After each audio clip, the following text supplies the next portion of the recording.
사랑합니다. 성도 여러분, 수요일 아침입니다. 오늘도 하나님 은혜 가운데 복된 날, 평강의 날, 특별히 이 한 해를 마무리 이 한 3일 동안 하는 동안에 하나님 지혜 주시고 능력 주시고 좋은 만남 주시어서 축복이 넘치게 되기를 주님의 이름으로 축원합니다. 이제 말씀 보십시다.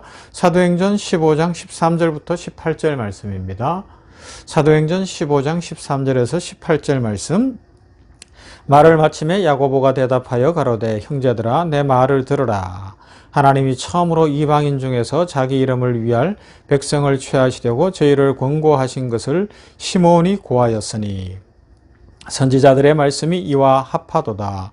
기록된 바 이후에 내가 돌아와서 다윗의 무너진 장막을 다시 지으며 또 그 퇴락한 것을 다시 지어 일으키리니 이는 그 남은 사람들과 내 이름으로 일컬음을 받는 모든 이방인들로 주를 찾게 하려 함이라 하셨으니 즉 예로부터 이것을 알게 하시는 주의 말씀이라 함과 같으니라. 아멘.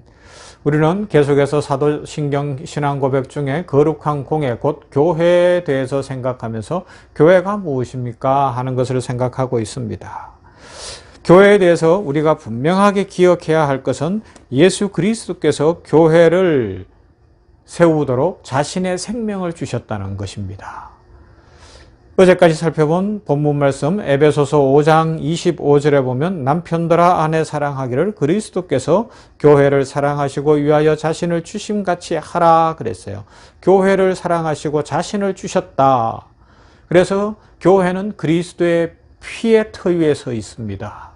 그래서 교회의 가장 중요한 것은 건물도 아니고 그 어떤 것도 아니고 모인 성도들, 모인 사람들을 불러냄을 받은 에클레시아로 모인 사람들이 주는 그리스도시요 살아계신 하나님의 아들이십니다 라는 바른 신앙 고백을 하는 것이 가장 중요합니다. 그리고요 그 교회들은 만국 교회가 다 연결되어 있고 연합해야 되는 한 몸이라는 것을 생각했습니다. 좁은 의미에서 보면 병원교회면 병원교회 하나가 몸일 수 있어요. 그러나 넓은 의미에서는 이 병원교회도 그리스도의 만국교회라는 의미에서 보면 또 한 지체일 수 있어요. 우리 성도들도 한 사람 한 사람이 성령이 내주하시는 성전이에요. 그죠? 오늘날은 성전이 없잖아요. 그럼요, 성도 한 사람 한 사람이 성전이기 때문에 성도라고 부르는 거예요. 성전이에요. 그러나 또 성도들 연합해서 한 교회를 이루기도 하는 것입니다. 그 기초에는 그리스도의 피가 있고 그것을 세우는 가장 중요한 것은 바른 신앙 고백입니다. 다른 건 없어요. 그래서 어떤 교회는 말씀이 풍성한 교회, 어떤 교회는 기도가 풍성한 교회, 어떤 교회는 찬양이 풍성한 교회, 선교를 잘하고 전도를 잘하고 봉사를 잘하고 그렇게 하는 교회들이 있다는 거예요. 요새는 노인 복지도 잘하는 교회도 생길 수 있어요. 다양한 교회, 시대마다 그 시대에 맞게 하나님이 교회를 주십니다. 그러나 중요한 건 교회는 하나님께서 이 세상을 구원하기 위해서 복의 통로로 주셨고 교회를 세우시고 이 땅 고쳐가기를 기뻐하시고 또 이 교회들이 부흥해야 한다는 것. 하지만 중요한 건 마지막 그날이 되면 이 땅의 교회는 다 사라질 것이고 궁극적 새 예루살렘이 오기 때문에 하나님 나라가 완성되어질 것이며 이 땅에 있는 어떤 단체도 교회를 중심으로 한 그 어떤 모임도 영원한 것은 없다. 그러면요 천상에서 하나님을 예배하며 천상의 그 나라, 하나님 나라가 완전히 이루어지는 그 날을 바라보게 되는 것입니다. 그 일에 주 예수 그리스도가 만왕의 왕으로 좌정하여 계시는 겁니다. 자, 그래서 중요한 것은 그리스도의 피값으로 세우신 이 교회를 세워가기 위해서는 무슨 일이 일어나야 되는가 하면 온 세상 열방 가운데서 주의 백성들을 모으는 일이 가장 중요한 거예요. 어디에 무엇을 세우느냐가 중요한 것이 아니라 복음을 전해서 불러내야 하는 일이 가장 중요합니다. 그 일이 초대교회 안에서도 일어났잖아요. 그 일에 사도 바울이 부름을 처음으로 받았습니다. 사도 바울이 부름을 받아서 이제 이방인의 사도가 되고 난 이후에 유대인 중에 유대인, 바리새인 중에 바리새인이었으나 이방에 가서 복음을 전했습니다. 사도 베드로도 사도행전에 보면 하늘에서 내려오는 보자기 그 환상을 보고서 고넬료의 집에 가서 이방인들에게 복음을 전하잖아요. 예수 그리스도를 믿게 하잖아요. 그런 일들이 일어나는 거예요. 이제 그런 일들이 일어나는 그런 상황들이 되는데, 그렇게 되어지니까 유대 땅에서, 왜 유대의 핍박이 있으니까, 로마에 의한 핍박이 있고 어려움이 있으니까 유대인들이 흩어졌는데, 와서 보니까 이방인들이 예수님을 믿는다고 하니까 그거 갖고 안 된다. 예수님 믿는 믿음만 갖고 안 된다. 주는 그리스도시요 살아계신 하나님의 아들이십니다. 이 고백이면 충분한데 그걸로 안 된다 그런 거예요. 뭐라 그랬는가 하면 할례 받아라. 율법 지켜라. 이런 이야기를 하는 거예요. 그러자 초대교회, 이방교회에서, 안디옥을 중심으로 한 교회에서 예루살렘에 가서 한번 물어보자. 그리고 어떻게 해야 될지 결정을 하자. 그리고 사람들을 바울과 바나바를 중심으로 해서 보냈는데, 그 첫 번째, 전 세계 역사 속의 모든 교회를 통틀어서 첫 번째 총회, 첫 번째 교회 회의가 모인 것이 사도행전 15장이에요. 오늘 본문 읽었죠? 그게 모였습니다. 그 논란이 되는데 사도 바울도 이야기하고 베드로도 이야기를 했어요. 그러자 이제 오늘 본문은 당시 그 회의의 의장이었던 총회장이라고 할 수 있었죠.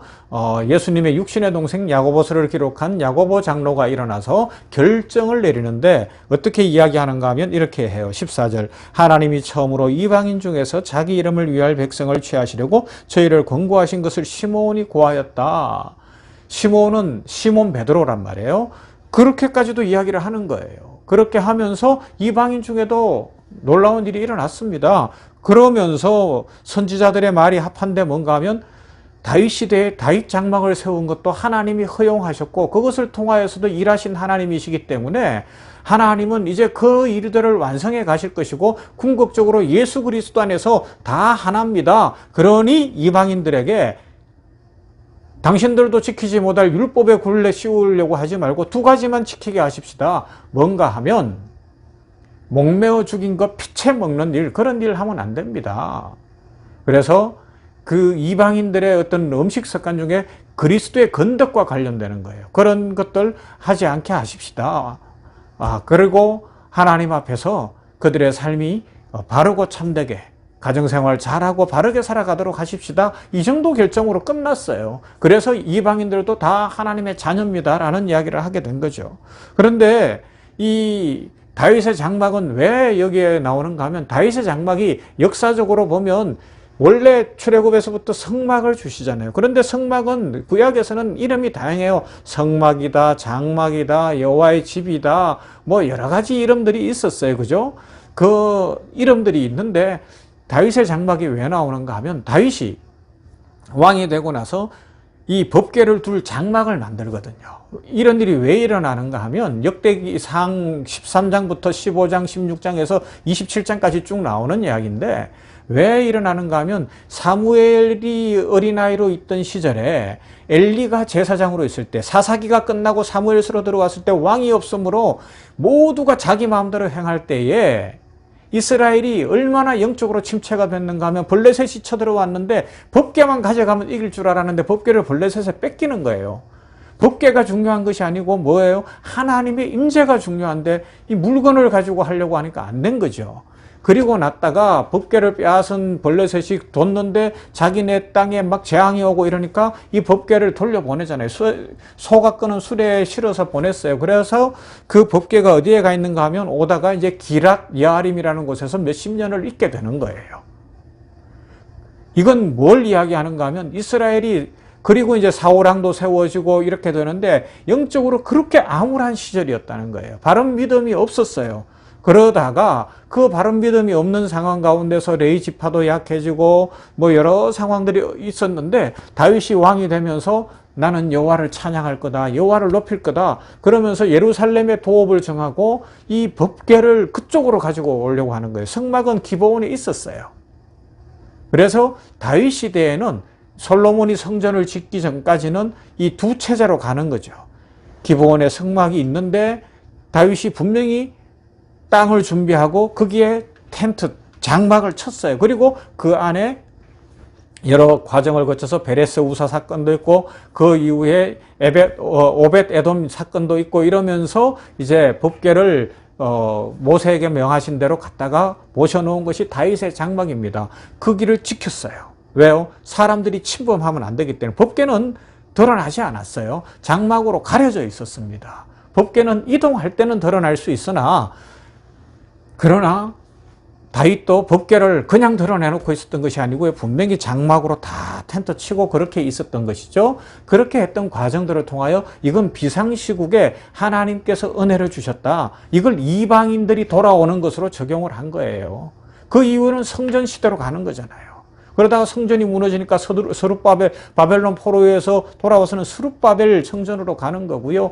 그런 과정들을 통하여서 참 성전이신 예수 그리스도가 오니까 성막도 필요 없고 다윗의 장막도 필요 없고 이 예루살렘 성전, 솔로몬 성전도 의미가 없는 거예요. 예수 그리스도 안에 모든 것이 완성되어져 버렸고, 그것은 그림자였으니까 실체가 왔기 때문에 다 무너져서 없어진 거예요. 법궤 어디 가서 찾을 거예요? 없어졌어요. 다 없애버렸어요. 하나님께서 그렇게 하신 거예요. 그리고요, 이제 이 땅에 교회를 주시고, 이 교회들이 그리스도의 피값으로 세우신 그 은혜 속에 세워져서 예수 그리스도를 믿는 바른 신앙 고백 속에 만국의 복음을 전하고 하나님의 나라를 이루어가는 중에, 이제 완성의 그날이 되면 다윗의 장막이 세워질 것도 아니고 성전이 세워지는 것도 아니고요, 새 예루살렘이 이루어지며 왕이신 예수 그리스도가 이 땅을 통치하시며 하나님 나라가 이루어지는 거죠. 오늘 본문에서는 그 이야기를 하는 거예요. 그 이야기를 이방인들이 돌아온 비상 상황, 다윗의 시대에 비상적으로 다윗의 장막이 세워졌던 그 역사적 어떤 아픔의 시대에도 하나님은 그것조차도 써셔서 예배를 받으신 하나님, 다윗의 시대를 복주신 하나님, 꼭 성막이 아니었으나 그 법궤를 모셔놓은 장막이었지만 그곳을 통하여서도 영광 받으시고 그곳에서도 번제가 있었다고 성경은 이야기하거든요. 아침 저녁 번제를 드렸다고 이야기해요. 그렇게 하고 찬양도 드리고 기도하고, 찬양도 24시간 찬양이 아니라 성경을 다 읽어보면 정해진 규정을 따라서 아침과 저녁에라고 나와 있습니다. 한 군데 성경만 읽으면 안 되고 전체를 봐야 되고 히브리어를 봐도 전체를 봐야 되는데, 오해하는 사람들이 있어서 제가 오늘은 조금 길게 설명을 했습니다. 아무튼지 중요한 것은 비상 상황에서 예수 그리스도 안에서는 이방인과 유대인이 다 하나일 뿐, 유대인이 구원받는 방법이 다르고 이방인이 구원받는 방법이 다르며 율법을 동용해야 된다고 하는 것이 아니라, 하나님께서는 다윗의 장막에서 예배드려도 받아주시고 기본 성막에서 예배를 드려도 받아주시듯이 모든 이들을 예수 그리스도를 믿는 신앙의 고백이면, 하나님의 하나님 되심을 고백하는 바른 고백이면 다 받아주신다. 그래서 지금은 어떤 다윗의 장막이니 어떤 기도의 집이니 뭐니 이런 것들이 필요한 것이 아니라 이 땅에 있는 교회면 충분하고, 어떤 교회는 말씀이 풍성한 교회, 어떤 교회는 찬양이 풍성한 교회, 어떤 교회는 기도가 풍성한 교회, 그래서 함께 연합하여 장로교든 감리교든 성결교든 순복음이든 연합해서 서로 싸우지 말고 한 몸을 이루어 가라 말씀하십니다. 오늘 이 말씀을 기억하시고 믿음 안에서 우리 교회를 든든히 세워가는, 여러분들이 출석하는 교회를 가장 좋은 교회라고 든든히 세우며 하나님 나라가 올 그날, 특별히 예수 그리스도 참 성전이신 예수님이 모든 것을 완성하신 것을 믿으며 예수님의 이 은혜를 기억하는 바른 믿음의 고백에 집중하시고 그 믿음의 고백을 통하여 하나님께 더 가까이 가며 축복을 누리게 되기를 주님의 이름으로 축원합니다. 하나님 감사합니다. 참 혼탁한 시대입니다. 하나님의 말씀이 있으나 말씀을 오용하고 얄팍한 자기들의 생각으로 이리 편집하고 저리 편집하고 짜깁게 하는 일들이 너무 많아진 시대가 되어버렸습니다. 그래서 오해가 생기고 다툼이 생기고 또 실수하는 일들이 일어납니다. 긍휼히 여겨 주시옵시고, 부족한 인생들이지만 더 말씀 앞에 순종하게 하여 주시옵시고 말씀대로 살아가게 하여 주시옵소서. 다윗의 시대에 장막을 만들어도 꼭 성막이 아니었을지라도 허용하신 하나님, 유대인들만 구원하신 것이 아니라 이방인들도 구원하시고 예수 그리스도 안에서 그 핏값으로 세우신 교회가 되게 하신 하나님 감사합니다. 그 은혜를 기억하며 우리는 예수님만 믿게 하시고 주는 그리스도시요 살아계신 하나님의 아들이십니다. 바른 신앙 고백만 하게 하여 주시옵시고 그 고백이 있는 교회는 어느 교회든지 가서 기도하고 찬양하고 예배하며 하나님께 영광 돌릴 수 있도록 인도하여 주시옵소서. 우리 병원교회가 그런 교회로 때로는 말씀으로 충만하고 때로는 기도로 충만하고 때로는 찬양으로 충만하고 그래서 환자들을 돌보고 치유하고 또 전도하고 선교하는 교회가 되도록 축복하시고 우리 모든 성도들 가정에 냉천골의 아침을 묵상하는 성도들에게 바른 믿음 주시고 주는 그리스도시요 살아계신 하나님의 아들이십니다. 마지막에 완성될 영원한 하나님 나라 새 예루살렘을 바라보는 믿음으로 오늘도 승리하게 하여 주시옵소서. 예수님 이름으로 기도하옵나이다. 아멘. 찬송할까요? 212장입니다. 겸손히 주를 섬길 때 찬양합니다.